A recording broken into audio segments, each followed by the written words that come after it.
जब देवराज इंद्र और बृहस्पति जी शिव से मिलने इंद्रपुरी से कैलाश आए तो वहां मनमाफिक सम्मान न मिलने पर इंद्र ने रुष्ट होकर भगवान शंकर का अपमान कर दिया। इससे क्रोधित भगवान शंकर तांडव की मुद्रा में आ गए, जिससे भयभीत होकर इंद्र छिप गए और देवलोक में खलबली मच गई।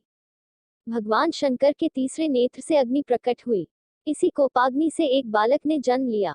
उस समय सागर की लहरों में तूफान जैसी स्थिति थी। इन्हीं लहरों पर उस बालक को आश्रय मिला। यही बालक बड़ा होकर क्रूर, दंभी और अथाह शक्ति के स्वामी दैत्यराज जलंधर के नाम से विख्यात हुआ। इसी के नाम से जलंधर को जाना जाता है। जलंधर को अपना जातक पुत्र मानकर सागर ने यह धरती उसको भेंट कर यहाँ से हट गया। जलंधर का नामकरण ब्रह्मा जी ने किया था। उन्होंने ही जलंधर का राज्याभिषेक करवाया। जलंधर का अत्याचार बढ़ने लगा। देवताओं के अलावा उसने अपने गुरु शुक्राचार्य का भी निरादर कर दिया। महर्षि नारद ने भगवान शंकर को कहा कि इस अत्याचारी से धरती को मुक्ति दिलाएं। भगवान शंकर ने समझाना चाहा तो जलंधर ने उनका ही उपहास उड़ाया। इस पर भगवान शंकर ने श्री विष्णु को इसे दंड देने के लिए कहा। भगवान विष्णु जलंधर को समझाने गए तो जलंधर ने युद्ध के लिए ललकारा। लक्ष्मी जी ने भगवान विष्णु से यह वचन ले लिया था कि जलंधर की हत्या न करें।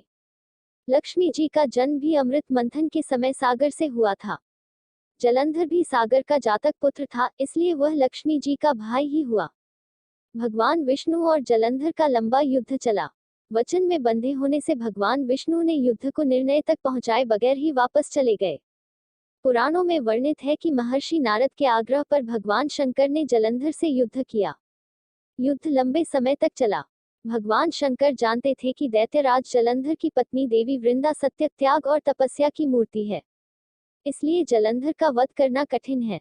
कई महीनों तक चले युद्ध के बाद जलंधर भगवान शंकर के हाथों मारा गया। पुराणों के अनुसार जलंधर का सिर कटकर ज्वाला जी में गिरा। विशालकाय धड़ यहाँ गिरा। उसके शरीर पर जलंधर नगर का उदय हुआ। कमर के नीचे का भाग मुल्तान में जा गिरा था। भगवान विष्णु वृंदा के पति की रक्षा नहीं कर सके। इस पर सती वृंदा ने भगवान विष्णु को श्राप दिया कि वह धरती पर शालिग्राम यानी शिला के रूप में रहे। इस पर देवी लक्ष्मी ने वृंदा से अपने पति भगवान विष्णु को इस श्राप से मुक्त करने की विनती की।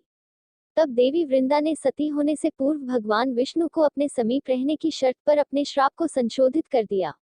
देवी वृंदा के सती होने के पश्चात उस राख से एक नन्हे पौधे ने जन्म लिया। ब्रह्मा जी ने इसे तुलसी नाम दिया। यही पौधा सती वृंदा का पूजनीय स्वरूप हो गया। भगवान विष्णु ने देवी तुलसी को भी वरदान दिया कि वह सुख समृद्धि प्रदान करने वाली माता कहलाएंगी और वर्ष में एक बार शालिग्राम और तुलसी का विवाह भी होगा।